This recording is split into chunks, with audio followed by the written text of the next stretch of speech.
session, which has been very kindly organised by Samruk-Казына, and I'm extremely grateful to them for doing so and for making all the arrangements. I'm a corporate law by professional background. I'm a partner in an international law firm called Obmen. Last year, I was Lord Mayor of the City of London, and I had the great pleasure of visiting Kazakhstan last June, Almaty and here in Astana. And I had, as Lord Mayor of London, the honour of receiving President Nazarbayev and a number of ministers in the Kazakh government in London when President Nazarbayev visited London at the time of the London Olympics. And one small thing I did during my time as Lord Mayor was to connect two parts of the scientific research world, part in the UK and part in Kazakhstan, and the subject of research was apples, something favoured in Kazakhstan and in England. Most of what I did as Lord Mayor and now do is connected with the business agenda. And I've been appointed by the British government to be the UK co-chair of the Kazakh-British Trade and Industry Council. The Kazakhstan co-chair is Minister Isikeshev.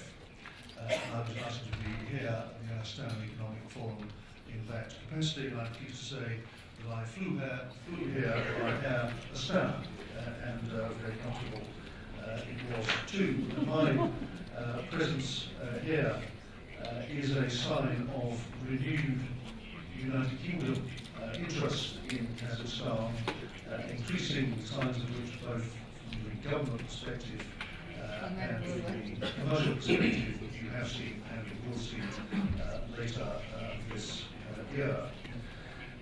The topic for this session is corporate governance, and why is it important?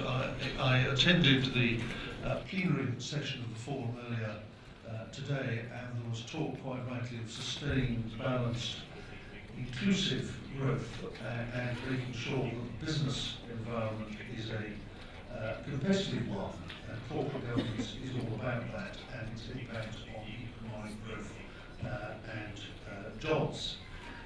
Because what corporate governance is about is making businesses perform better, making them do better, and making sure that less goes wrong. And that's all about economic growth. It's all about higher standards, as we see in other aspects. Kazakhstan joining the WTO, the World Trade Organization, is all about introducing higher standards as well as pure trade.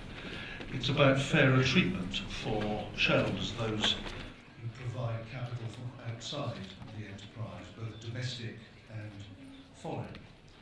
Corporate governance is necessary to attract capital, particularly from outside the country, and that capital makes businesses perform better. And it's also necessary to enable capital markets wherever in the world to develop, and the more advanced the capital markets are, the better for economic growth.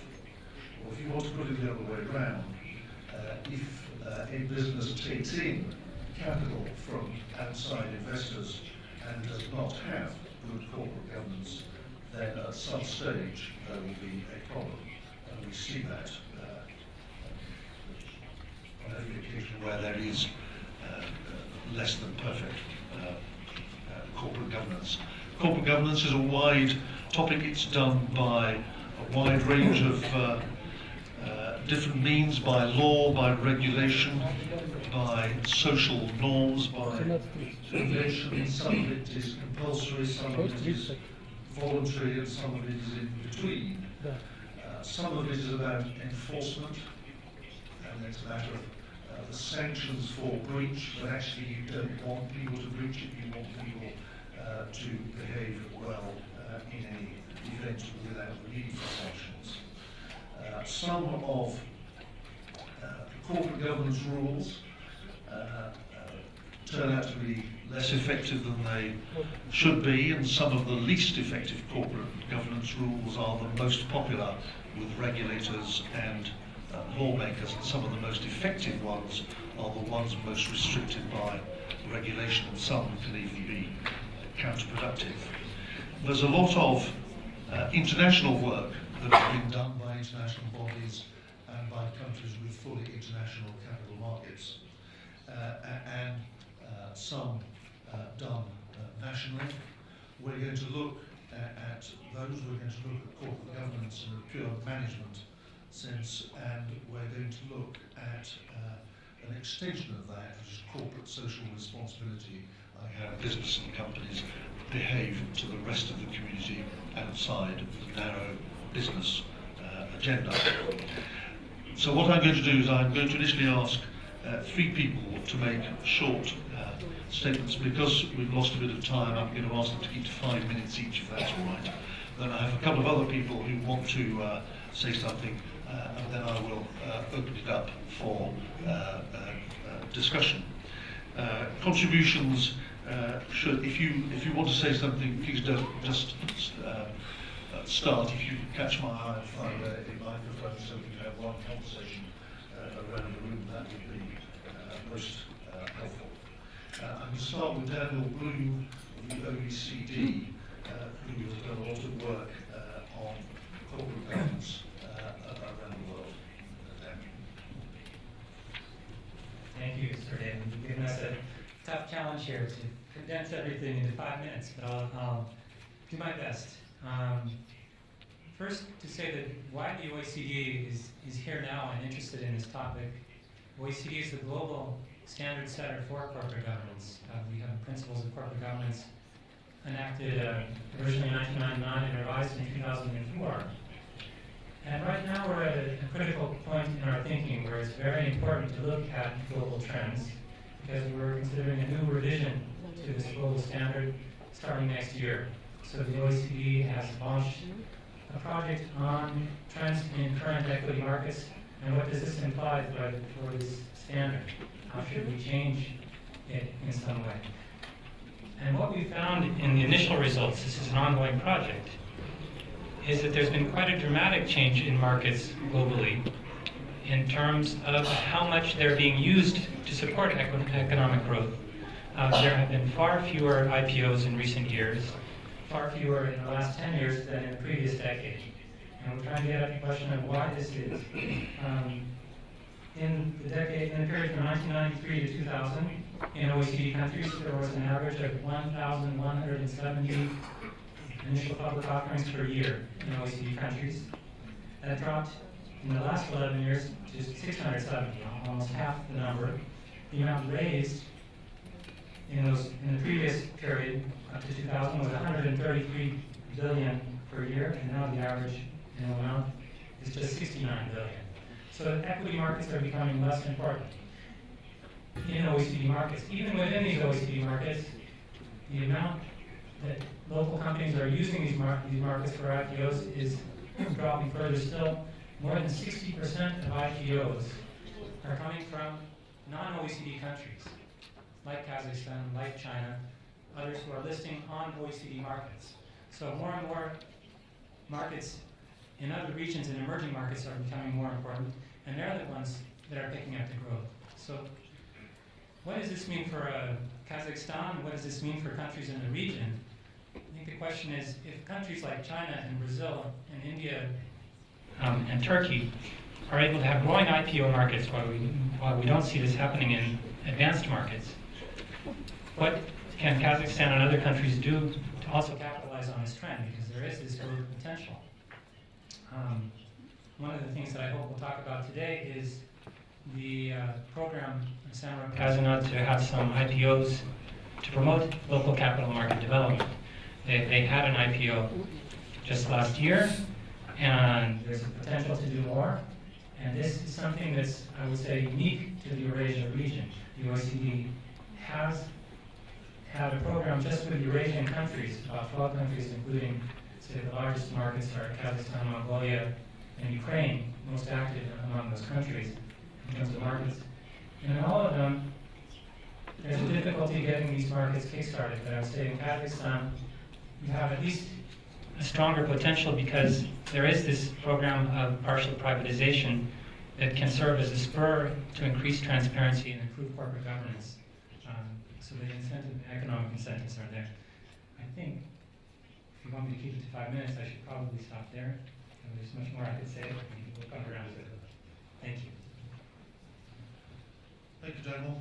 I'd now like to turn to Roger Barker, who is Chief of Corporate Governance at the Institute of Directors, an organisation headquartered in London, whose emphasis is on the director, the individual, rather than the institutional level. Roger. Thank you very much, David. One of the key features of the business environment here in Kazakhstan is that there is a high level of ownership concentration in most of the leading companies, and that is something which is quite distinct from the type of shareholding structure we have, for example, in the UK or the US. So the question really I want to address in my few words is that, is it possible to have world-leading governance, really high-quality decision-making and governance in a company with a controlling shareholder? Or is that simply a step too far that will never be truly appreciated? The governance structure of such a company will never be truly appreciated either by the market or by the wider world. Well, I firmly believe that it is absolutely possible to have excellent corporate governance in a company with a controlling shareholder. I think, and not only that, there are actually key competitive advantages which a controlling shareholder can bring to an enterprise. In particular, the ability to have a longer term perspective and to really ensure that a company's management are tightly aligned with the interests of the shareholders, so that there are real benefits there. But there are challenges to overcome, and probably the key challenge, I think, which a company with a controlling shareholder has, is to actually ensure that it has a board of directors that is independently minded, that is really able to be a key decision-making body in the organisation, and is not just simply there to fulfil some kind of formal regulatory requirement, or to be some kind of rubber stamping body.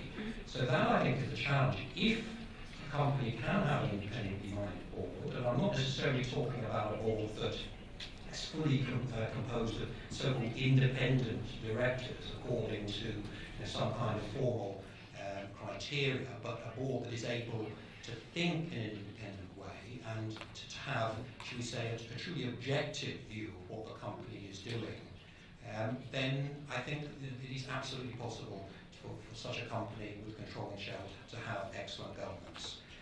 What are some of the key ways in which that can actually be achieved, to have this independently minded board? Well, I think first of all there needs to be a very clear delineation of responsibilities between the shareholder and the board. It's important, I think, for the shareholder not to be involved in operational matters within the company. And that relationship is actually best formalised in writing as a written formal agreement between the board and the shareholders. Secondly, I think it is important for the shareholders to recognise that a board should be involved in some of the most key and sensitive issues of company decision making. And in particular, I'm thinking about the development of company strategy and also issues of succession planning, the decision to hire and fire the CEO in particular. These are very sensitive issues in all companies, and often a controlling shareholder may feel that they want to get directly involved in them. And it's absolutely right that they should have input, that they should make their views clear and engage with the board. But unless the board is actually playing a very central and key role in those areas of decision making, it can't really, I think, claim to be one of the central decision-making bodies of the company. And I think if you are going to create a board of directors that is going to play the central role in the company, you need to find a way to embed the right sort of attitudes, the right understandings of the role of the board in behaviour and in the behaviour of individual directors. And the way to do that, I think, is not by a continual stream of very prescriptive regulation about what boards should or shouldn't do, but it's through processes like director training and regular board evaluation processes that I think will have a better chance, actually, of embedding the right sort of behaviours in a board, so that the board understands what its role is. So, I mean, to conclude my 5 minutes, there are challenges for companies with controlling shareholders in creating boards that are independently minded and that do persuade the wider world, the wider stakeholders, that this is therefore a well-governed company. But there's no reason why those challenges can't be overcome. And I see plenty of evidence of that already in Kazakhstan and other countries that have controlling shareholders. Thank you very much. Jean-Pierre Gignac is with the EBRD, the European Bank of Reconstruction and Development, which is also based in London, but there's a huge amount of work in this part of the world, not just lending money, but also encouraging best practice in EBRD in particular.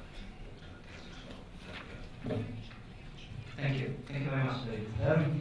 Yeah, let me address this issue and possibly a different perspective. The EBRD, the European Bank for Reconstruction and Development, is a what we call international financial institution. And we are an investor. We're essentially a bank, so we do make investment. And our total project value in Kazakhstan is something more than 11 billion euros. And we do look at corporate governance. It's part of our mandate, but it's also something that we look because of our investment. And we look at because good corporate governance is definitely a booster for investment. But of course, bad corporate governance is a risk. And I think Sir David will like that I will use a definition of corporate governance taken from the UK. What is corporate governance?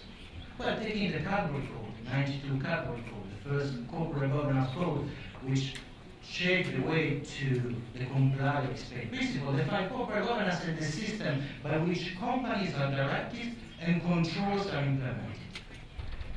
And that's what we look at. We look at direction of business and we look at implementation of controls. We look at the board. We look at the board as the place where direction and control should be effective.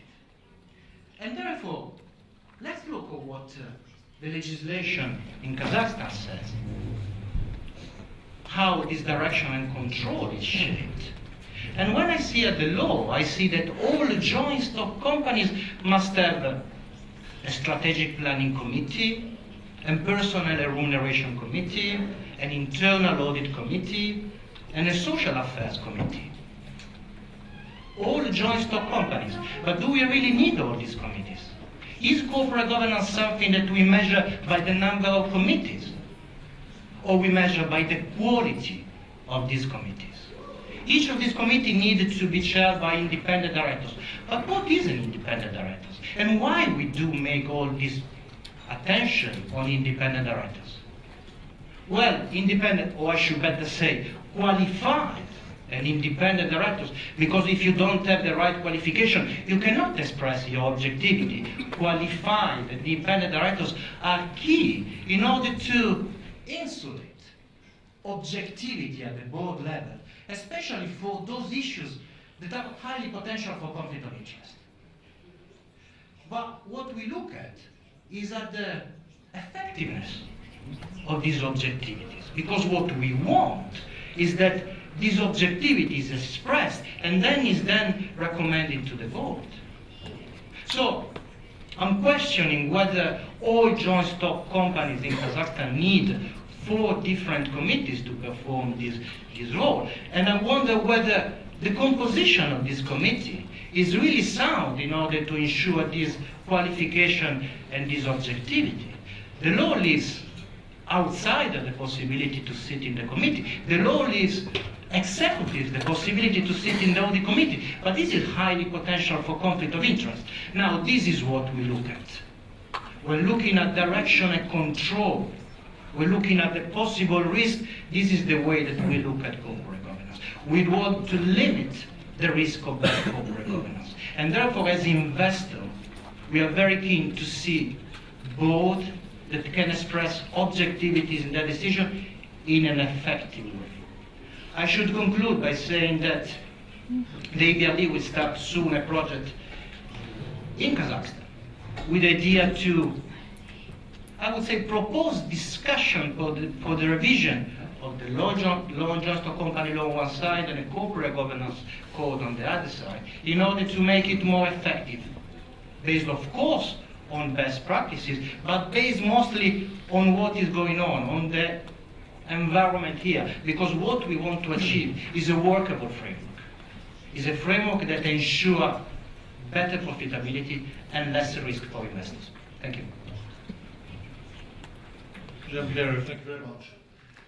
We now have two perspectives from the business world. The first from someone in executive management, Campbell Kerr, is Director General of Shell in Kazakhstan. Thank you for this opportunity. I want to talk a little bit about global trends from the perspective of an international world company, with a little bit of history. I'm not that old, but in my career in Shell, the world has changed. When I started in Shell, I mainly spent my time working overseas in different parts of the world, Malaysia, Middle East, and now Kazakhstan.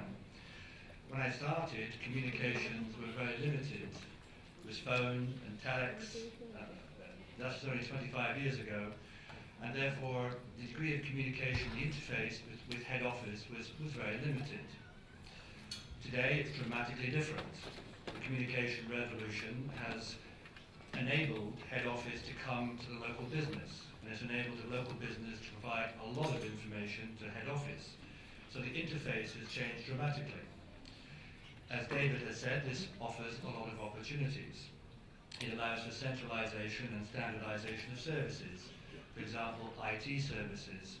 I can call our helpline any time of the day and get a global access to an expert because we follow the sun. We have experts in Kuala Lumpur, in Manchester, and in Houston.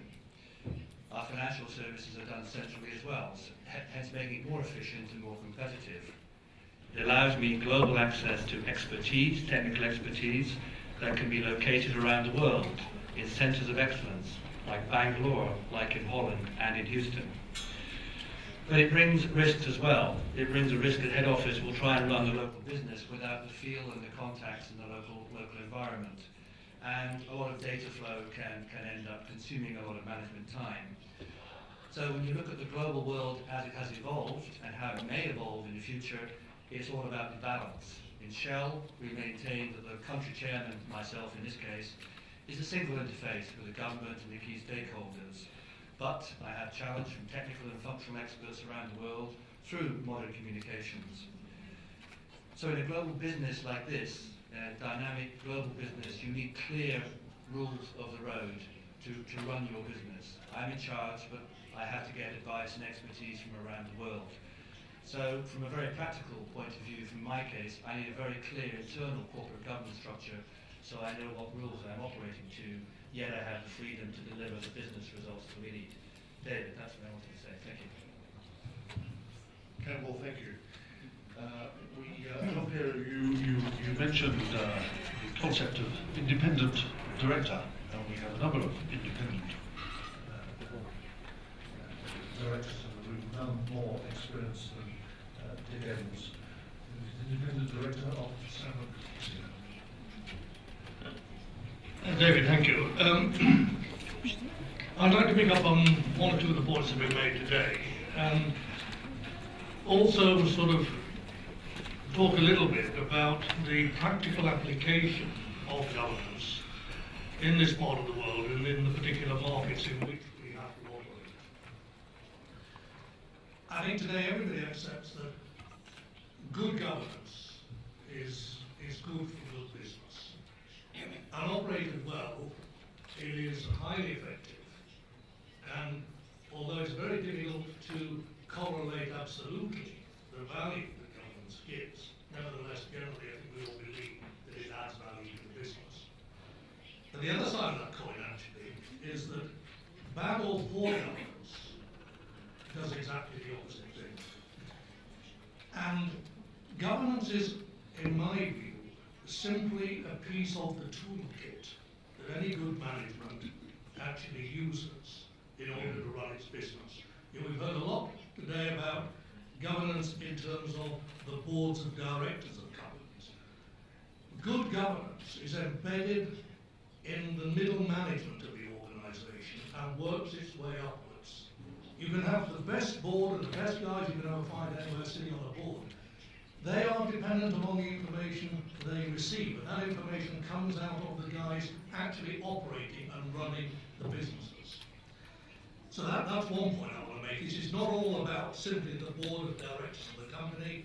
It is much more important in terms of where it's embedded, where it's operated, and how it gravitates into the top of the company to create value and to do all the things that have been sort of spoken about here. The second sort of issue, really, which in part is related to this, is something more towards this part of the world, and the difficulties that I think companies here actually have. I think it's a mistake to believe that we can apply and expect to get the same results out of what we describe as corporate governance. Let's just take the London Code as an example, and apply it to companies in this part of the world at this point of their maturity relative to the background of where they have come from. And I'm going to put this in very sort of simple language. If you have come out of a culture that is built around fear and repression and punishment, you have a preconceived set of ideas about personal risk to yourselves.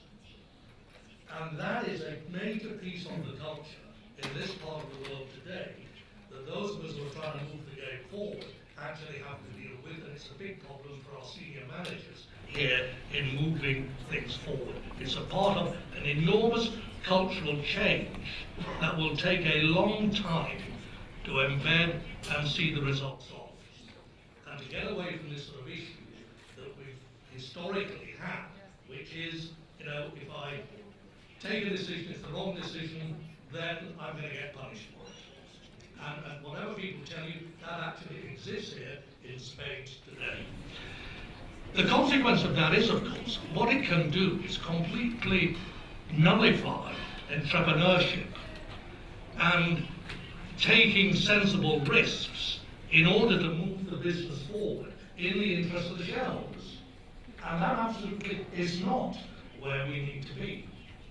So the 2 points I make for you are, firstly, this issue of embedded governance is the only effective governance. It has to come from the top down and then come back up again. And secondly, please do not expect, with the culture that we're dealing with here, and even with the efforts and the investment we're putting in trying to change things, and this is not peculiar to Kazakhstan by any means, it will equally apply, I think, to most of the former republics of the Soviet Union, that it is not possible simply by implementing and putting the regulations out to have compliance in terms in which we in the West regard that as a satisfactory solution.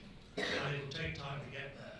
And that in part is certainly leads to some of the problems, for instance, we've had on the London Stock Exchange with countries from this part of the world and further east actually putting flotations and IPOs forward. But if we get to a point where we completely stop entrepreneurship and people taking sensible risks, that is seriously bad for all of us. Thank you very much. I want to make sure that these statements we cover the whole topic. I did mention corporate social responsibility at the beginning, and I'd like to ask Ambassador to say something on that subject. Or indeed, whatever you might say. Okay, thank you, Chair. If you would allow me, I'm not from the business, of course, we've heard all the practices from the businesses. If you allow me 6 minutes, I would be very happy, because you see, from a diplomatic point of view, it is always a little bit different. And I would say also that this forum, this excellent economic forum, of course, provides the broadness. So please allow me 1 minute more.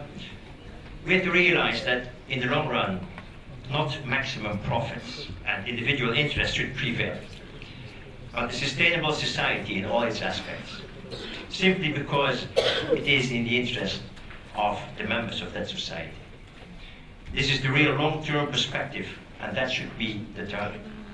It is for that reason also that I highly appreciate that Samruk-Казына has organized this panel session during this forum on such an important and fundamental issue as corporate governance. Corporate governance make important part of economic governance, which we of course discuss here and also during this forum. And within this corporate governance, of course, social responsibility takes a very important place. I would like to make some general observations about CSR, also to explain a little bit about it. CSR policy functions as a built-in self-regulating mechanism, whereby a business monitors and ensures its active compliance with the spirit of the law, ethical standards and international norms. In some models, a firm's implementation of CSR goes beyond compliance and engages in actions that appear to further some social good, beyond the interests of the firm and that which is required by law.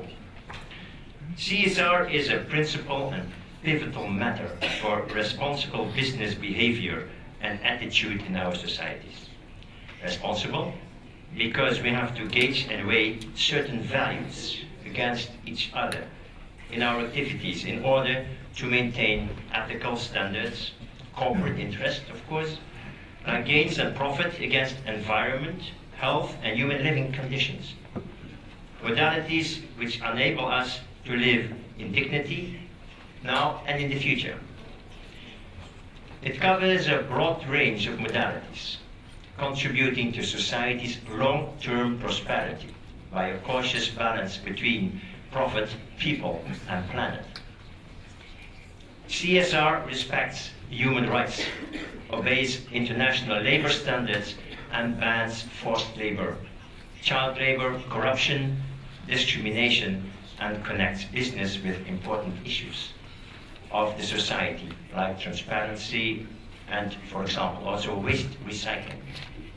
But not only environmental consequences, but even more, social impact determines the sustainability and durability of a society. The social impact is determined by cautious balancing between human rights issues and commerce, between the profit and the planet, between greed and compassion, between morals and immoral. And social impact determines in the longer run always the path of society, what society takes, towards more stability and durable development, or to instability and unrest. The human nature reacts simply because happy and content people will want to maintain the situation, freely, voluntarily, but moreover motivated. CSR provides long-term policies for a stable development instead of imposing short-term regulatory measures. Part of it is captured in laws and regulations, in the past bitterly fought by trade unions, legislature and activists. Much of it is, however, still voluntary and subject to personal behavior and attitude, to own responsible action, to corporate responsible decision-making for the better, and for added value for all stakeholders in an enterprise. I would like to mention CSR in an international context. First, something about the Netherlands. We place great emphasis on responsible business conduct. The Dutch government expects companies to integrate in their management and business strategy consumers' interest, human rights, social, ethical, and environmental issues in cooperation with their stakeholders. We encourage companies to be more sustainable through green deals, for example, focused on sustainable results. We make long-term agreements with companies, branch organizations, for example, on the reduction of CO2 emissions. We financially support projects developed by NGOs and businesses that reduces the loss of biodiversity. For example, more than 200 Dutch companies have signed a charter on supporting advancement of women in business, ensuring safety in companies and hiring of disabled employees, integrating sustainability and social concerns into companies' operations. 8 Dutch multinationals, I can mention them: Heineken, Friesland Campina, Shell, Philips, AkzoNobel, KLM, Unilever, and DSM, are united in Dutch Sustainable Growth Coalition. They want to promote sustainability worldwide. Our civil code has special regulations about obligations to report about corporate governance. We expect the Dutch companies abroad, as Mr. Bloem, of course, very well known, to comply with the OECD guidelines for multinational enterprises. Code of conduct of the international business community has the support of all the OECD member states and a growing number of other countries. These were drafted in cooperation with the business community, with the trade unions, and the civil society. They address issues as working conditions, environment, corruption, and observance of the guidelines by enterprises is, however, voluntary and not legally enforceable. Although there are strong recommendations jointly addressed by governments to multinational enterprises. Furthermore, I can mention the voluntary principles on security and human rights, which are in line with the guidelines, and they are applicable especially for the extractive industries. I would encourage Kazakhstan also to become member of that group of countries. Kazakhstan is already a member of EITI, the Extractive Industries Transparency Initiative. Also part of, you could say, of the social responsibility. We have more the Equator Principles, another set of voluntary standards for determining, assessing and managing social and environment risk in project finance, was very well known. With the EBRD, financing of projects may encounter complex environmental and social challenges, in particular in emerging markets. The Equator Principal financial institutions are committed to not providing loans to projects where the borrower will not or is unable to comply with their respective social and environmental policies and procedures that implement the EPs. All these guidelines and principles can be considered as being part of the umbrella concept, corporate social responsibility. Internationally, a lot is being done, but much lay ahead of us. It all has to do with a mindset, with change of mentality and commercial morality, like global economic reforms in general need desperately. Let's now very briefly turn to Kazakhstan. We have started a pilot project to study and assess the current initiatives related to CSR aspects, as Samruk-Казына knows very well. The pilot project will produce a draft of a national strategy on corporate social responsibility. Recently, we have organized in Astana a roundtable on CSR, and the stakeholders were all very well represented. I would like to mention some recommendations which came out of this roundtable. Drafting of a national policy is needed, while implementation will show the dynamics of the process. Promotion of awareness raising on CSR is important. Establish a platform and enhance the cooperation between different stakeholders. Companies should be more critical towards themselves and their own behavior. Especially among SMEs, there is not enough knowledge. On the other hand, they should not be much pressured, because it may impede and disturb their nascent development. Establishment of trade unions. And CSR goes far beyond charity. It is directed towards sustainable relations in a society. A gap exists between the legislation and its application in the reality. Finally, often the question comes up, could The San Jose events maybe have been prevented by better corporate social responsible behavior. In any case, the events have certainly had an impact on the thinking and applying of CSR in the country. With all the sadness involved and caused by the events, one could say that what has happened has also worked as a catalyst to realize the issues of CSR. I think this is at least a positive consequence. History has always shown that crisis led to development. Often only crisis moves society and politics. In conclusion, CSR could be labeled as an anti-crisis instrument, as part of economic governance. Thank you. Peter, thank you very much indeed. The comments thus far are notable for their absence of emphasis on rules. Indeed, one doesn't refer to rules as Jean-Pierre suggested in Kazakhstan we might be looking at removing one or two rules. But greater emphasis on quality, on culture, on, as Dick says, taking time, and on seeing corporate governance in a very wide context, including CSR and involvement indeed of business. Is that generally what people think?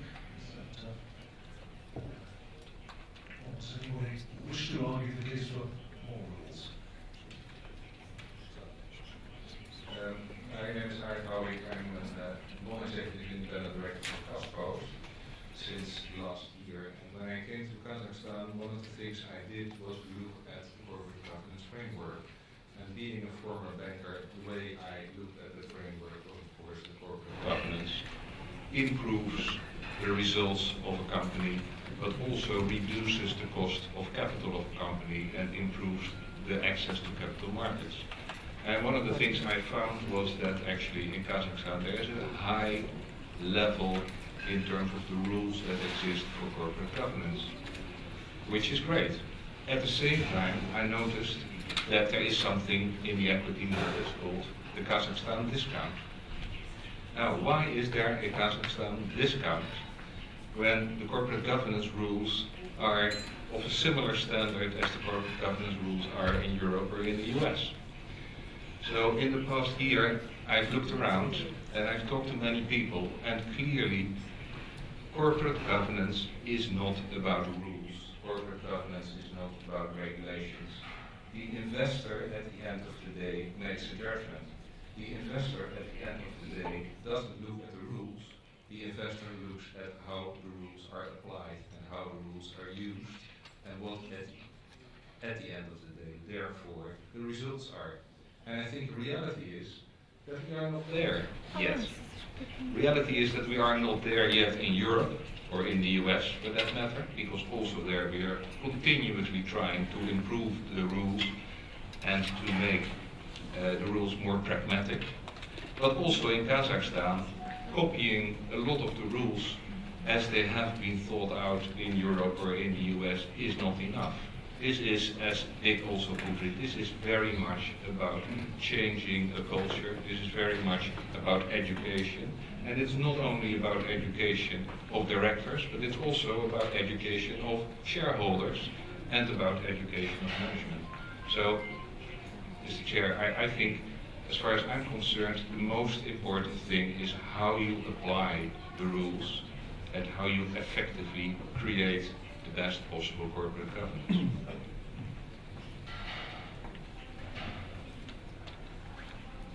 I should add that although I'm speaking English, we're all equipped to the translation, so if you wish to say something not in English, every language is permissible, and I suspect there are only translations for Kazakh and Russian as well as English.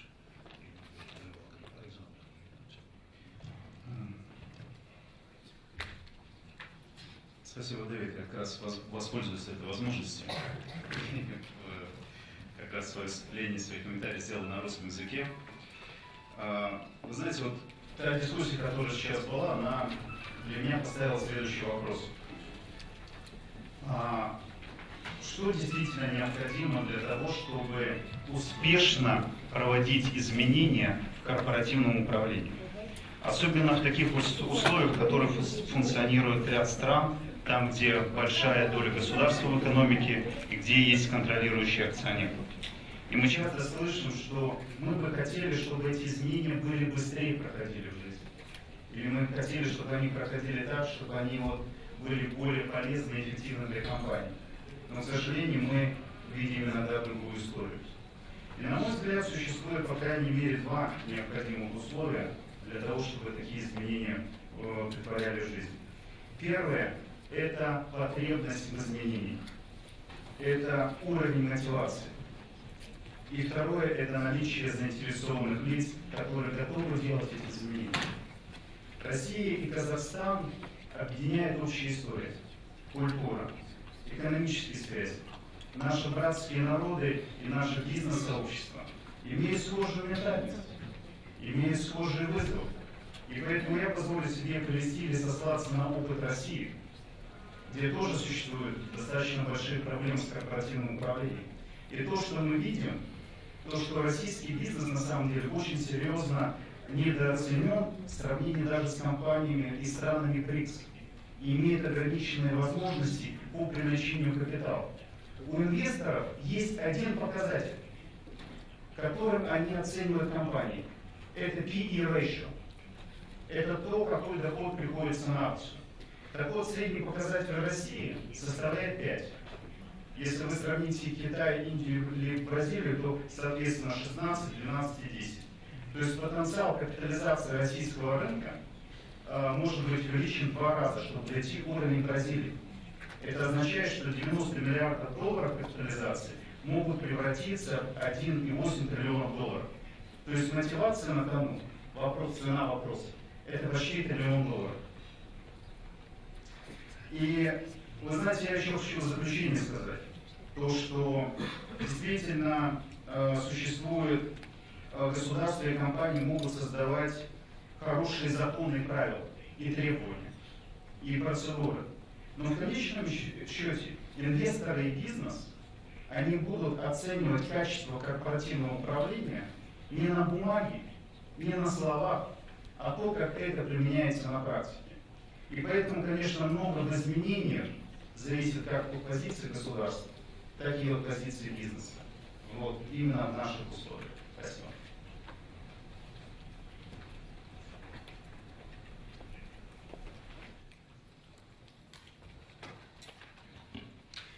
My name is Chris Walton. I'm the Audit Chair and Independent Director of Kazakhstan Majority, which are the railways here in Kazakhstan. But I also sit as an Independent Director and Chairman of a number of British companies. 2 or 3 interrelated points. Firstly, echoing some of the comments already made, governance is not a black or white thing. It's not like Sabine-Oxley that you tick the boxes. This is a matrix, a jigsaw of pieces that fit together. Yes, it is about some rules and about some governance codes. And we have a code here in Kazakhstan, we have a British Corporate Governance Code, we have stock exchange rules. But more importantly, I think as has been said by Art, it's behaviours that matter, and not just the directors, but also shareholders, management. It is also not just the behaviours, it is the communication of those behaviours. And particularly if we have a majority shareholder, there does need to be a dialogue, principally through the chairman, with that principal shareholder. There needs not only to be communication, but also people need to be aware that there does need to be transparency, that your behaviours will be watched, and in fact they must be watched, and people must see the way in which you act. So it's not black and white, it's a matrix, and if that communication and behaviour is appropriate, then yes, having a majority shareholder can work, and we do have examples around the world where it actually works very successfully. It does take work to make it work though. Thank you.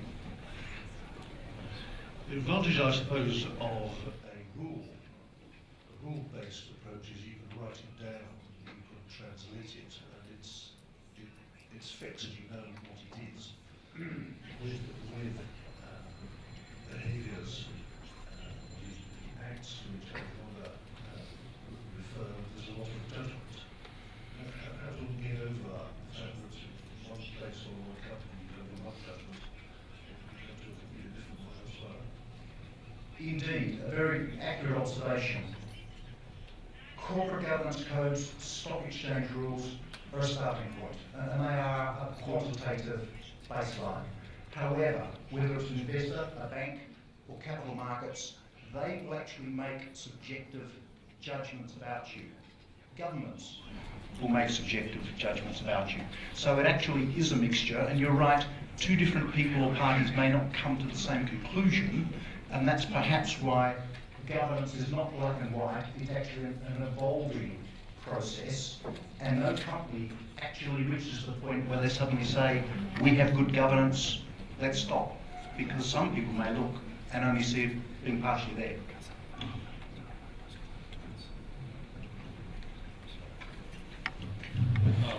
My name is Mozambique and I represent International Finance Corporation. We are doing a lot of work in this country on corporate governance and training the directors, as well as on awareness.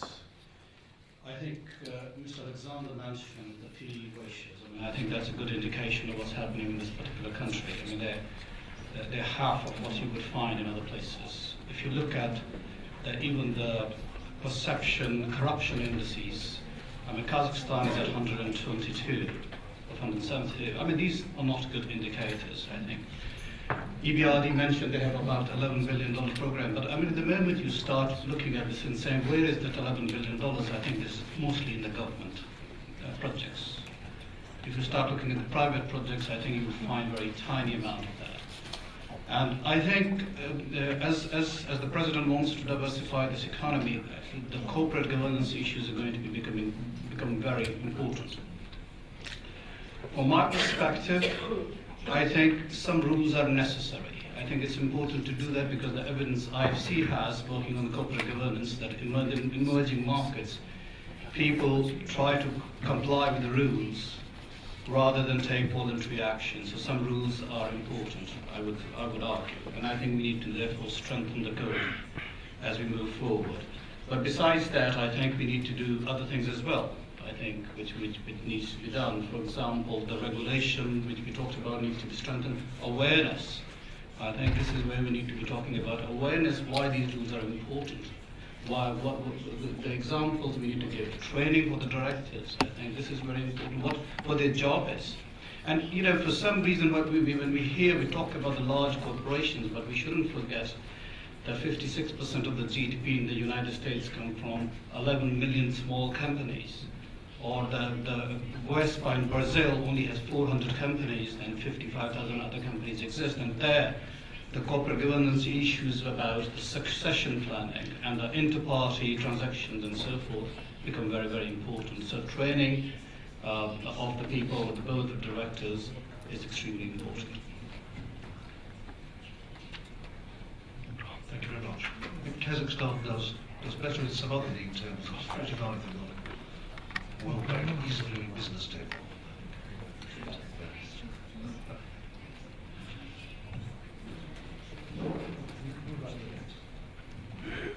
Can I just suggest that we get Aidan Karamjanov to say something? Because why? For exactly that reason, I don't. Thank you, Peter. Spent some time working with Peter and Jordana. Thank you guys for this invitation. It's a pleasure to come back to Astana and see you discussing the same issues that we discussed several years ago. Recently I've seen a movie on the real true story, Anna Karenina. Have you read that? Seen that? And the first phrase of that is, how to translate that, what a mess in Oblonsky's family, something like that. And we see the same mess with the corporate governance in this part of the world. You see a state-owned monopoly, which is a great company doing well from the point of view of the corporate governance. On the other side, you see a FTSE 100, one or two companies doing great, losing 80% of their value for the last 5 years, with independent directors, a couple of laws, and with all the best practice requirements, which is a real fun, I'll say. And it shows that it's not a mass, it's cultural diversity that we can see these days.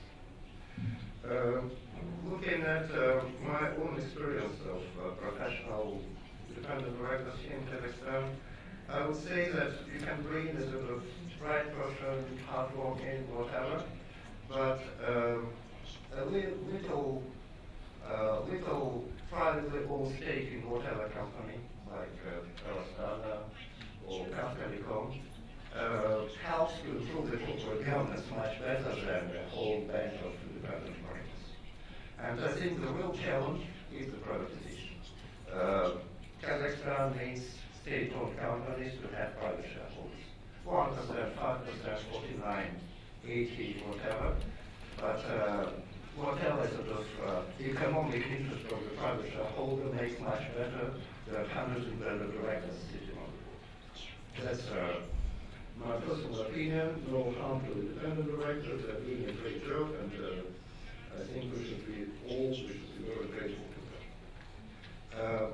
Another issue, it's a kind of arbitrage that we have between,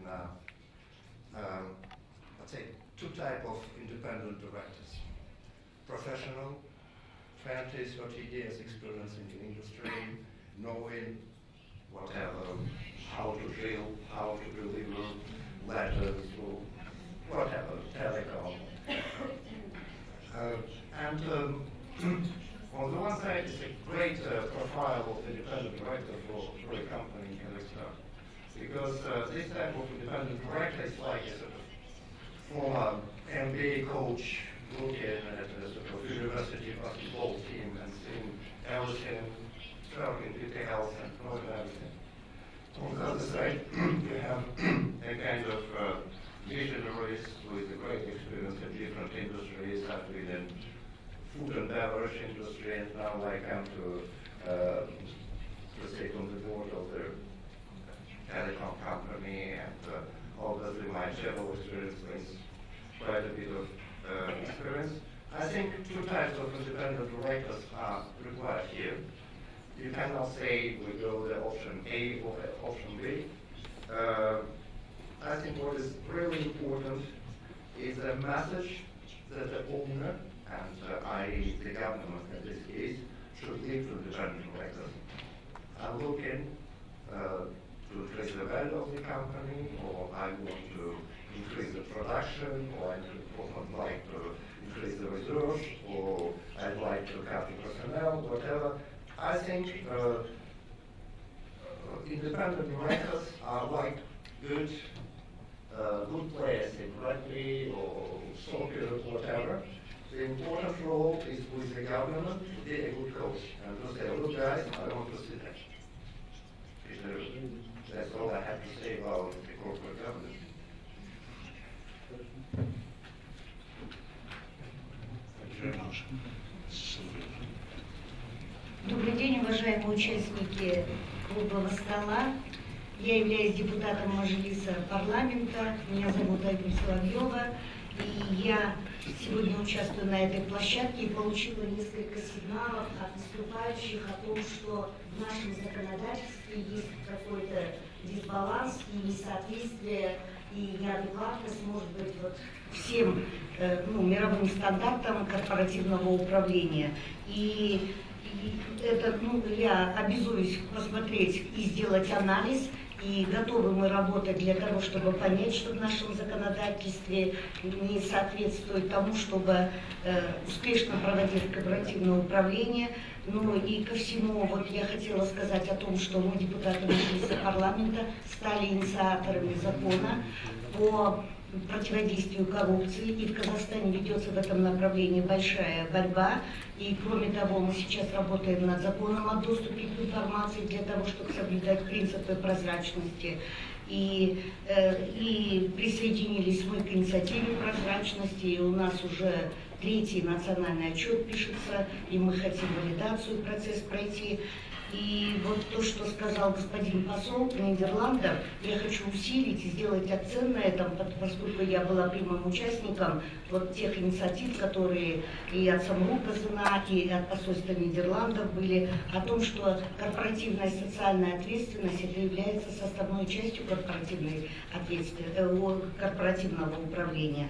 И здесь, конечно, в Казахстане есть разное понимание того, что является корпоративной социальной ответственностью в рамках 10 принципов глобального договора, что относится просто к социальной ответственности, когда правительство и государство, может быть, напрягают крупные компании для того, чтобы они создавали и инфраструктуру для развития малого и среднего бизнеса, и по трудовым отношениям развивали многие позиции для того, чтобы все-таки казахстанская часть наших трудовых ресурсов вовлечена была в бизнес, который приходит с инвестиционным капиталом. И третье, у нас очень часто путают понятие благотворительности, о том, что это просто жест доброй воли, который проявляет компания для проведения каких-то акций, проектов или программ.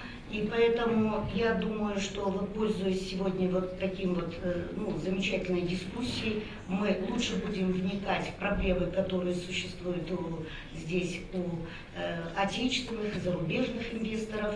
И в то же время я думаю, что здесь совершенно правильно были расставлены акценты о том, что для того, чтобы, в общем-то, комфортно и удобно было работать в той стране, в которой мы находимся, в частности в Казахстане и в России, наверное, сегодня вот аналогия была приведена.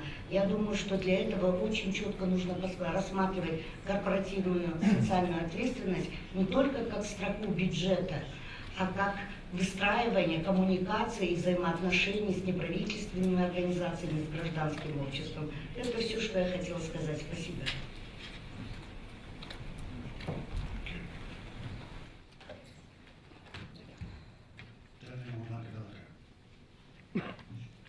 Thank you. I was really stimulated by your comments, Mr. Carlos, about the issue of the influence of minority shareholders in a state-owned company and its potential for success, because it's something that I've experienced or seen also in the work that I do. I manage a Latin American roundtable on corporate governance. And there you have the two contrasting examples of Mexico, which has a state-owned company, Pemex, which is 100% state-owned, and over the years it's become greater and greater difficulties actually having access to the technologies that it needs because it's stayed so consistently state-owned and hasn't achieved what it wants in terms of its revenue objectives. And on the other hand, you had Petrobras, which at one point was at about the same size as Pemex, and now is one of the biggest companies in the world, and it has still 51% majority control. And there's still sometimes tensions between the government, which has certain objectives of how they want to do things, and between the minority shareholders. But they have a healthy debate, very transparent debate. It's debated in the media, and in the end, they come to an understanding and they continue to profit. And so I think it is a model that we've seen work. It also is not it can be a messy model, but it works. And I think that this can't be underestimated, the importance in corporate governance of the role of shareholders. At the beginning, we started to talk a lot about boards, but it's the checks and balances between the controlling owner and the minority shareholder. They both have their say. That it's a transparent system where they're all aware of what's going on and have the knowledge to be able to make the decision to sell their shares or keep them, or get engaged or not be engaged. Boards are part of that, but in terms of our Eurasia Group on Corporate Governance for Capital Market Development, they decided on, they issued a report, which I have a few copies if anyone wants to pick up copies after the meeting. They agreed on 6 priorities, and I would say boards, effective boards was one of them, but it was one where not everyone agreed because they said, boards, this is hard to fix in some of these countries or companies where the controlling shareholder will just want to run things no matter what. So the other things that you really need to pay attention to is to get to that stage is to have the transparency and the rights of shareholders which are enforced by a regulator. I mean, we talked about rules, but the rules are no good unless they're enforced by the regulator. And so the emphasis that we prioritized in this group was enhancing the capacity of the regulator to actually enforce and take steps when there are shareholder complaints and their rights are not being respected. So the board can help with that in terms of getting the information out there, and it's important. But I think we haven't talked enough about the shareholder role and the role of transparency as the other key pillars of corporate governance.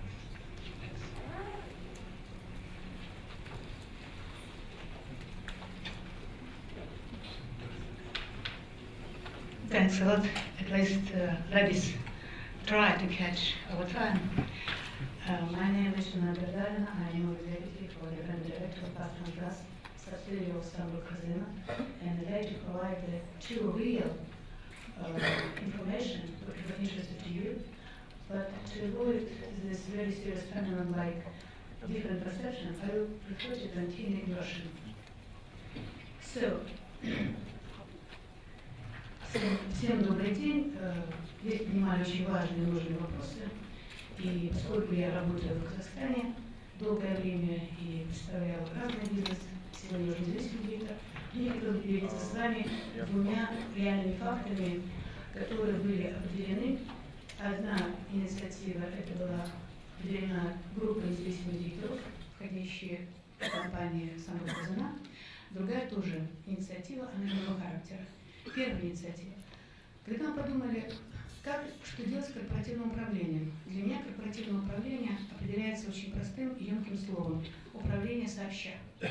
Поэтому сделать, можно определить параметры, можно определить какие-то правила, как мы говорим, но прописать все и вся практически невозможно. И это напоминает тот анекдот, когда группу людей подвели к очень большому животному, закрыли глаза, один держит ухо слона, другой держит хвост, третий приемлет заднюю ногу, потом каждый описывает, что он понимает. Поэтому что сделала инициативная группа независимых директоров Самрук-Казына? Мы изучили детально законодательство действующего Казахстана, что нам мешает делать корпоративное управление более эффективным. Что оказалось? Оказалось, что законы, в принципе, я обращаюсь как раз к Соловьеву, потому что представляете парламент, разработали добротно, но где-то мы немножко перестарались. То есть некоторые законы были приняты в начале 90-х годов, то есть был такой называемый переходный период, и требовалось что-то достаточно урегулировать. Где-то мы понимаем, что все в законе прописать нельзя, и самый основной закон, который касается непосредственно корпоративного управления, это, конечно, закон об акционерных обществах. Причем он претерпел поправку, и то, что вы сказали про 4 комитета, это как раз последние поправки. Сегодня в Казахстане оказалось статистические официальные данные более 3000 акционерных обществ. Для присутствующих других стран, может быть, не так много. Для Казахстана достаточно. Но из них не более 150, которые реально работают, как мы говорим, public company.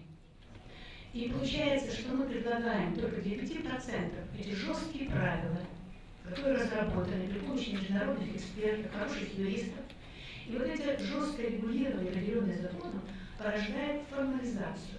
То есть формальный закон формально написан и формально исполняется. Значит, формальные акционеры, формальное руководство в лице совета директоров, правления и так далее. Поэтому получается 4 комитета, поэтому и получается ответственность совета директоров достаточно размыта, и поэтому мы предложили, кстати, Александр, в России это есть, ввести понятие непубличной компании. Кстати, в законе Казахстана это уже было, и вы это помните, но тогда было немножко иного характера.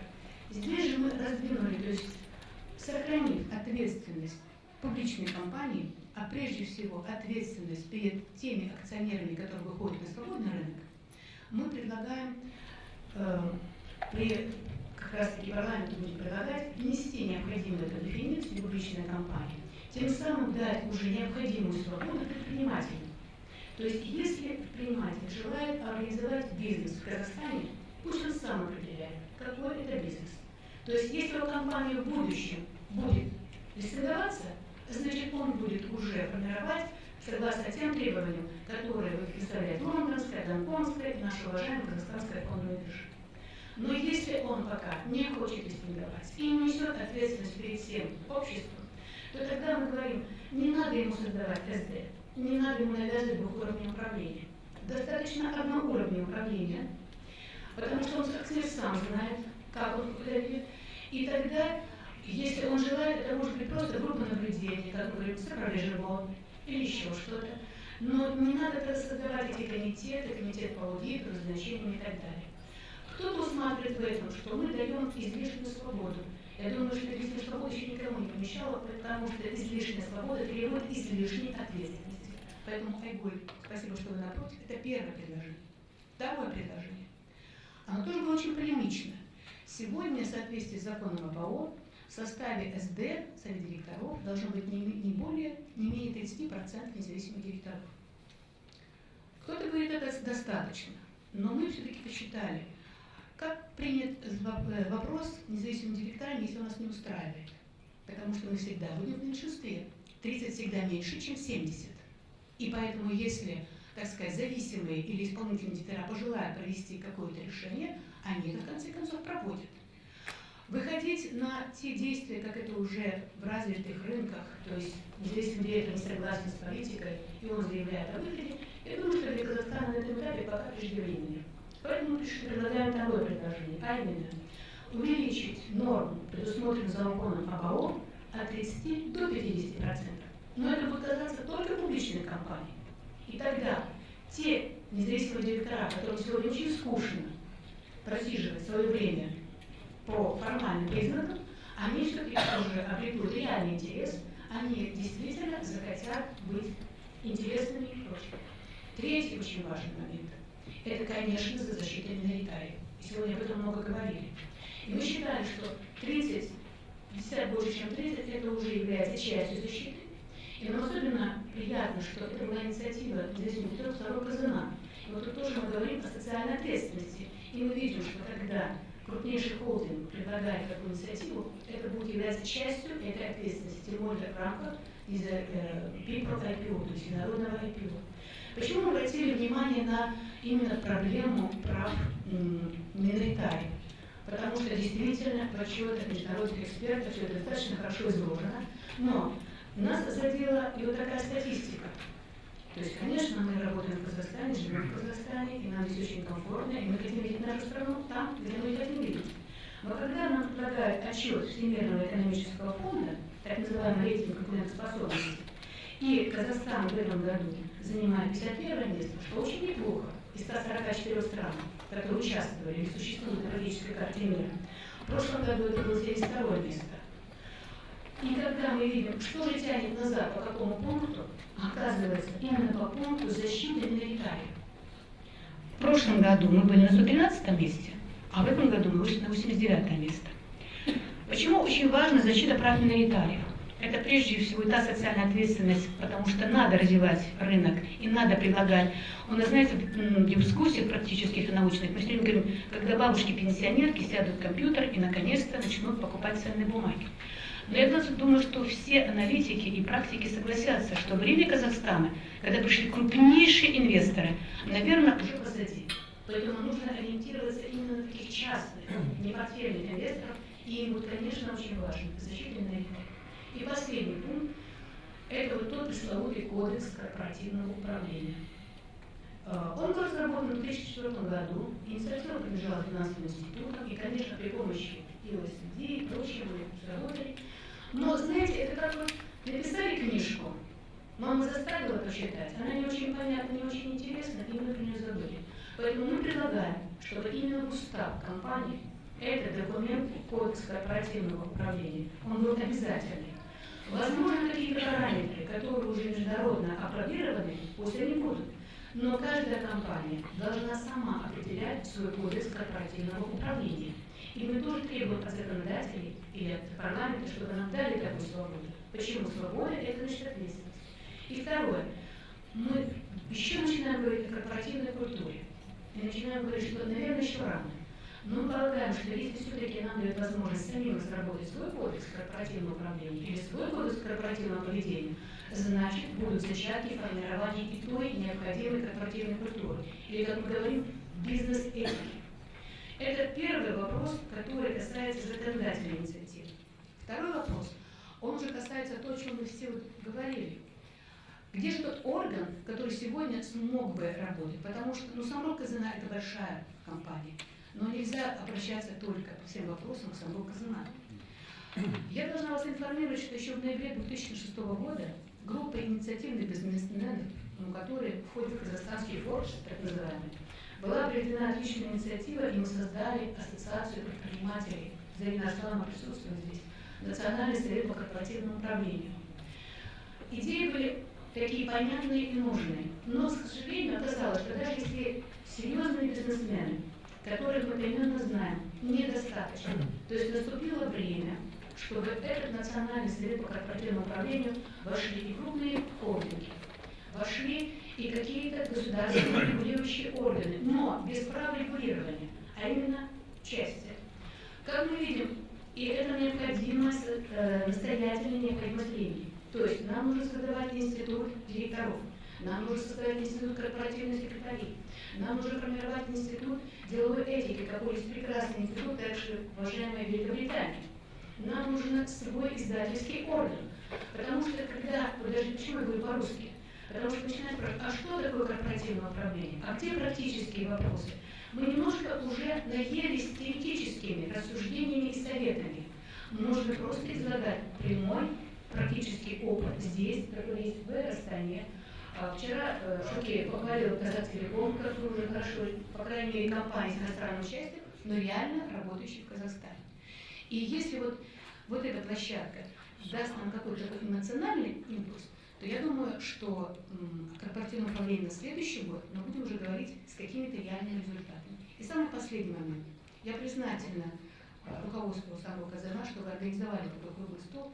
И очень бы хотела, чтобы в рамках Астанинского экономического форума, потому что это 6-й, чтобы это уже было больше времени, может быть, даже в утреннее время, больше участия и так далее. Спасибо большое.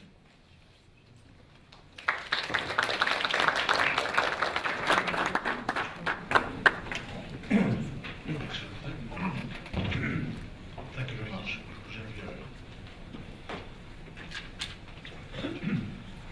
У меня Вика, независимый директор национальной компании «Казахпром». Я представляю и государственную компанию, и частный бизнес. И с этой точки зрения я бы хотела сделать две небольшие ремарки по вопросу достаточности прав, достаточности правил по корпоративному управлению, правил и процедур. На самом деле, с моей точки зрения, благодаря усилиям холдинга, фонда, кому в национальных компаниях достаточно отработаны правила и процедуры, и большая четверка проверяет каждую компанию на соответствие основным принципам корпоративного управления, и у каждой компании есть свой рейтинг, и свои баллы начисляются. С этой точки зрения действительно правила соблюдаются, и они есть. Но на самом деле как все это отражается на конечных показателях? Вот будем ли мы измерять в прибыли на одну акцию или в других показателях, насколько это привлекательно для инвестора? Вот с этой точки зрения мне кажется, что да, у нас много правил, мы их соблюдаем, все хорошо, но в большей степени мы все равно оглядываемся назад, мы смотрим на то, что случилось, и основная функция совета директоров в этой, несмотря на все наши правила, остается функцией контроля менеджмента и соблюдения бизнес-процесса, на что в большей степени ориентирует компанию на прошлое и не смотрит на ее будущее. И в большей степени она этой системой носит сбалансированно, то есть она старается найти баланс между интересами менеджмента, акционера и стейкхолдеров. Поэтому вот в Казахстане, мне кажется, на следующем этапе развития корпоративного управления необходимо переходить к стратегически ориентированной, которая направлена в первую очередь смотрит на стоимость компании, на то, повышаем мы своими принимаемыми решениями стоимость компании или разрушаем. И здесь мы должны смотреть на такое понятие, как инвестиционный риск. Каждый раз оценивать любое решение с альтернативными возможностями при допустимом уровне риска. Вот это, на мой взгляд, я считаю, что очень важный переход именно к стратегической, опять не на основе правил и процедур каких-то, а вот ориентир на стоимость. И вторая ремарка по поводу того, что не всегда наличие частного акционера, пусть даже мажоритарного акционера, является панацеей от всех бед. И на примере двух наших компаний, которые сейчас еще листингуются на Лондонской бирже, мы видим, что даже там государство является миноритарием, и тем не менее в течение последних 6 лет мы наблюдаем повышение себестоимости продукции на 30%. Где все частные акционеры? Почему они молчат? Почему это все происходит? Спасибо.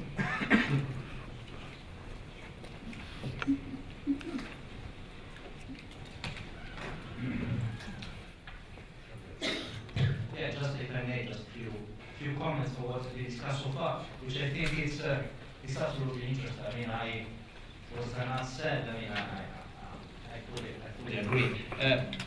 Going back, yes, attention definitely must be put on management, middle management, internal control system. Back in what Sana said, Samruk-Казына, it's a group of companies. I'm not sure do we need a board in all single company. Do a shoemaker company fully owned by a holding, by another company, need to have four committees, or maybe just enough to have good internal control, good internal audit. Because what we want to achieve, going back to the board, is effectiveness, is quality.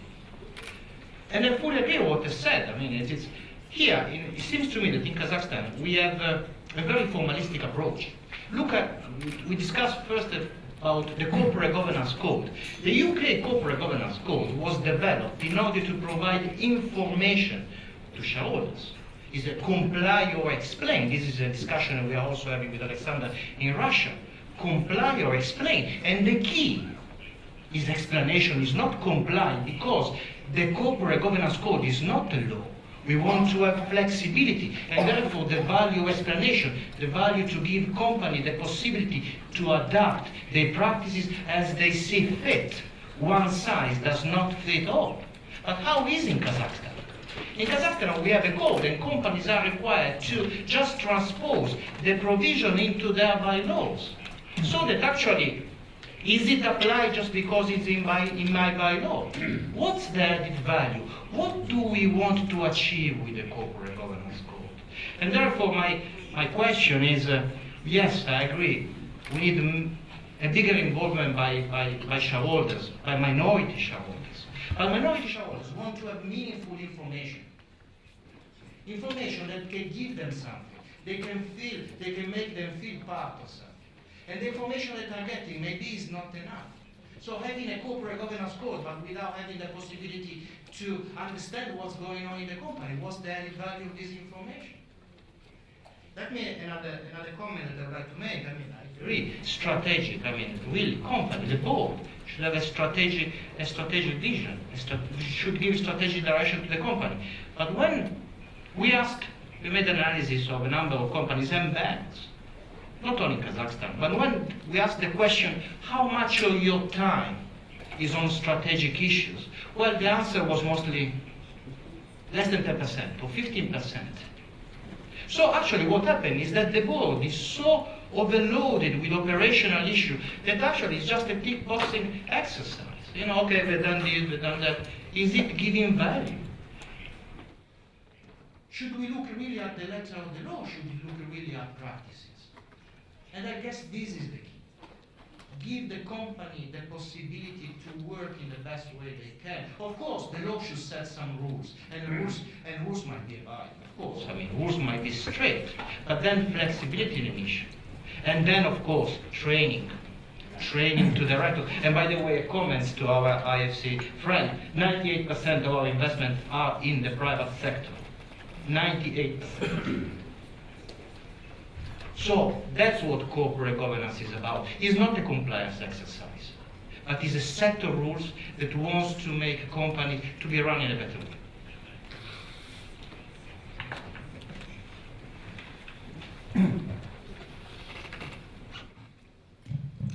Philip Dana, Independent Director, Kasmai Gas Exploration and Production. corruption. I'd just like to say I welcome the initiative to require listed companies to have at least 50% as independent directors. That single event will transform governance in Kazakhstan and to a much greater extent than anything else that has been said so far in this conference.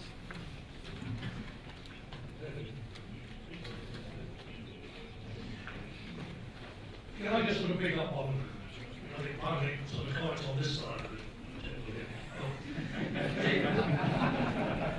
It would be a big mistake to believe here in Kazakhstan that simply by creating rules or making changes to the law, you will make any difference at all, however broadly you define the subject of corporate governance. The reality is that if you look at these big state enterprises that we have, by definition, most of the management has migrated out of the apparatus brigades of the civil servants. They therefore bring that sort of baggage in with them into the organisation.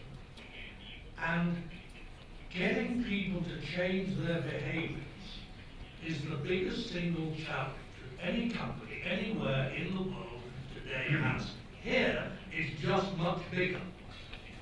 And I can tell you, when you get quality civil servants, which I think is what we've pretty well sort of got a good measure of in Samruk-Казына, these guys know how to demonstrate compliance with rules. They've had infinite amounts of training at it. The carrot and stick approach is very simplistic. I mean, you comply or you get punished, and they're accustomed to punishments and reprimands that can be quite far-reaching. So, making rules or changing laws is not the answer to getting a good process of sort of governance. Governance, if it works effectively, is simply a part of the day job of every good manager. It's not something that you pick up and do specially to get a tick in the box. A good example, I mean, that certainly I've come across is in risk management.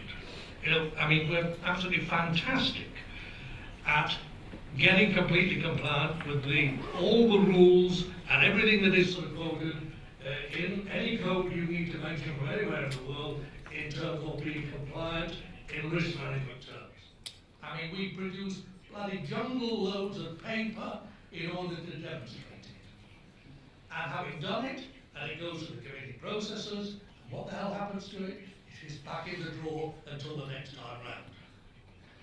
Getting people to understand that everybody in a company, I mean, has a responsibility for dealing with risk, and it belongs to everybody in the company, and the job of everybody in the company is to work to figure out, having identified the risk, how we then mitigate it. It's just a part of the job we expect people to do. But that doesn't come by issuing an instruction or having a bloody law or a rule.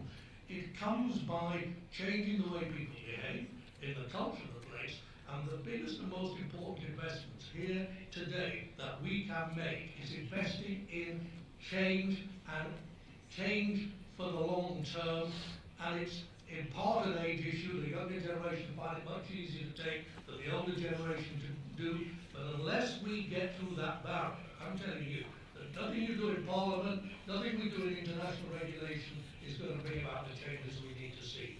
I mean, I've seen guys from the rating agencies come in and do ratings on a number of our companies, and you look at the results of it, and they're absolutely stunningly good.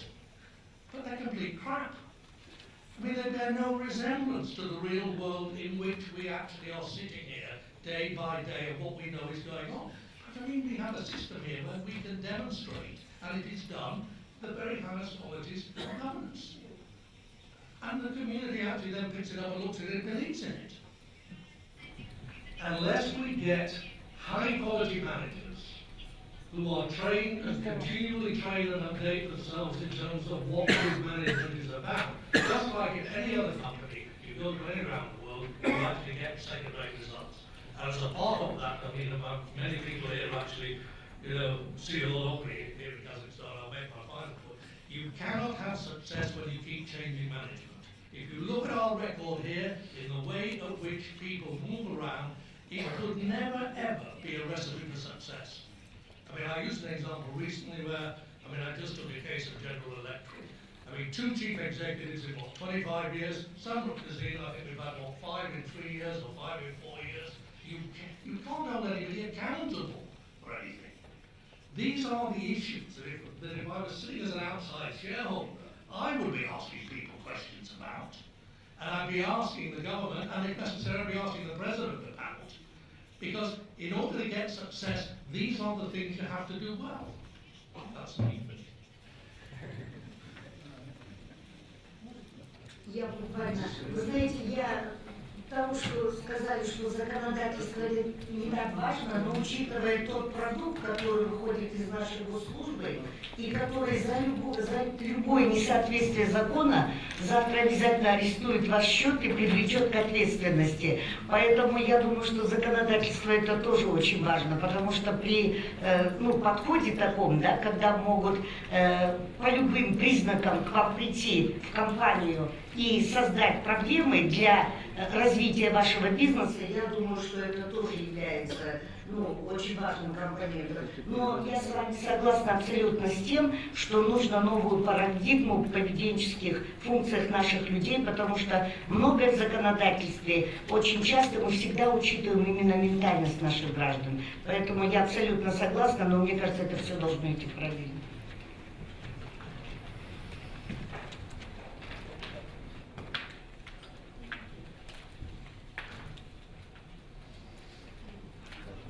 I would just really want to reiterate what you were saying, Surisha. I mean, there have been so many examples now in the history of corporate governance where companies on paper have ticked all the boxes, have complied with best practice, but it has turned out to be a sham.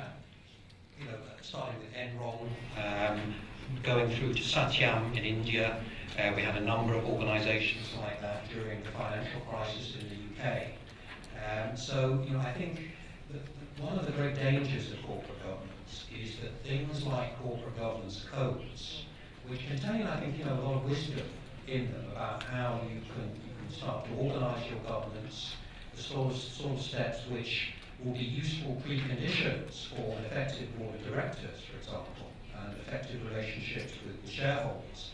How those initial proposals become very quickly an end in themselves, and people start to see that actually complying with the components of the code as being the whole purpose of the exercise.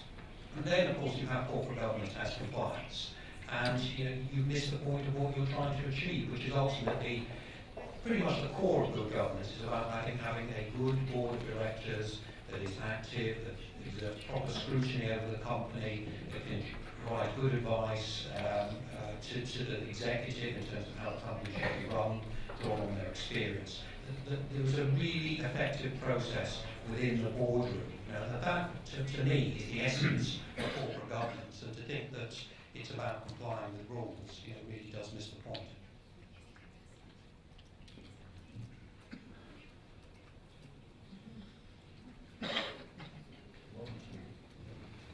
Дмитрий Ларионов, независимый директор Ростона и Казахтелеком. Мы много говорим сейчас о практике корпоративного управления. Хотелось бы привести один пример с целью того, что я считаю необходимо поднимать уровень активности наших миноритарных акционеров. В понедельник было особенно приятно, что миноритарные акционеры не представлены на совете директоров. Казахтелеком у нас было годовое общее собрание. Первый раз за несколько лет начали задавать вопросы управления и совета директоров. То есть вне зависимости от того, какие мы будем принимать правила, вы соблюдать, если у нас не будет активных миноритарных акционеров, и это тем более в рамках программы IPO, к сожалению, усилиями только Самрук-Казыны, которые нужно отдать должное, направленные на улучшение практики корпоративного управления. К сожалению, мы будем идти слишком медленно, пока не будет повышена активность наших миноритарных акционеров.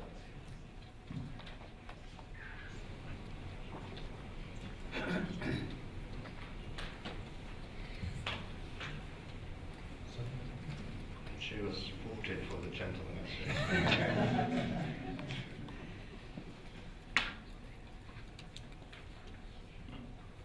Does anyone else wish to make a contribution? Yes, I would like to take it from Dick to tell you the story about the Kazakh corporate governance. It's not a real story, but it could happen everywhere. You know? So you can imagine the employee of the company comes back from a business trip, and the accountant willing to reimburse some of the expenses of the business trip, and the accountant starts to read it.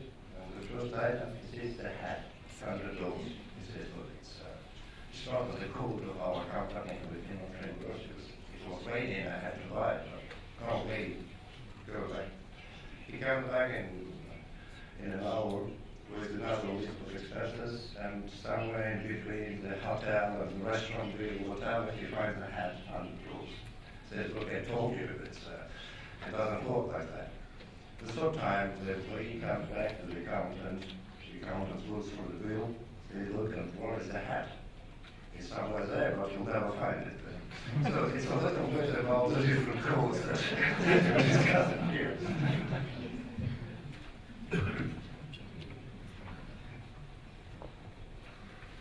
Well, thank you very much, everybody, for what has been a stimulating discussion. I'm scanning the room to see if anybody wants to say anything else.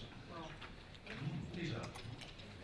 Yes, thank you, Chair. Maybe my intervention was too long, because I think the message was very clear to that extent that it is, of course, not rules and regulations which could change mentality. I mean, that is what it all has to do about it. It is a question of voluntary principles, it is a question of guidelines, it is a question of all the voluntary arrangements which companies adhere to.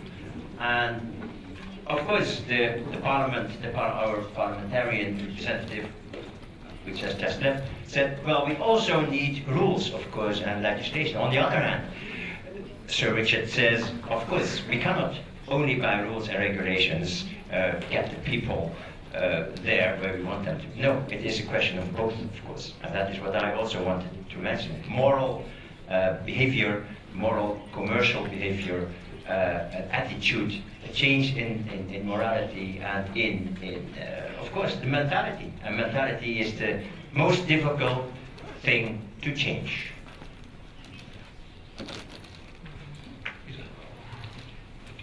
Thank you very much. What I'd like to say is, those and everybody else here, thank you very much indeed. Seems we are going to close this episode. It's been very interesting for me, for everybody else, I think. You can feel from the way it's been done that you've moderated extremely well, thank you. There's sometimes a lag in translation. We've tried very hard not to say much about Samruk-Казына, what we're doing, because what we wanted to do is to have a much wider discussion. I think that's worked very well. We can say lots, but we publish it all on the web and tell people lots of times how transparent and wonderful we are. The only thing I would like to say is that we have tried to show you the calibre of people that we have as our non-executive directors, our independent non-execs. You've heard from a number of them around the table, and you can also see who we work with, what we're trying to achieve. I think we've actually achieved a lot over the last 4 years, and you can feel the mentality changing. You can feel people reacting differently, running boards differently as they come through. In some companies, not in all. Some companies are still far behind, but some really have developed, and individuals who sit on boards have learned quite a lot from exposure to the INES that we brought in and to other people. And so I'm very happy about that. What we would like to do, though, is, apart from saying thank you, would be to ask you, a lot of you, to come back next year. We're going to ask the forum to allow us to make this a constant forum so that people can track and see and debate corporate governance in Kazakhstan. People have mentioned, for instance, the projects that are going to be done on changing the laws to enable people to have the right mentality, to actually implement it. I think it would probably be very interesting for people to hear that next year, to see what progress has actually been made, that it's not just empty words, but there is a real intent and effort being made to improve the way we run our companies and to add value in a corporately socially responsible way throughout the whole organisation and throughout the country. Yeah. David and all participants and speakers, thank you very much indeed. I've been told we would like to have a group photo, please, after this. So please don't run away too quickly. Thank you. Peter, thank you very much indeed. And I'd like to thank everyone for their contributions. I'm impressed by the sense of the challenge and opportunity, as it were, and the sense that this is a journey and the contribution which individual short rule changes can make in maybe right to 50%. Independent, of course, that we consulted on maybe a very important such change. And I was impressed by Mrs. Solvio's willingness to take the part of entry end to the right kind of attention. I was most of all impressed, I think, by Mr. Berlin's remarks that she's fed up with advice, theory and tips. And what we want is actual, tangible results, which she will be very keen to hear your invitation for next year. Thank you very much.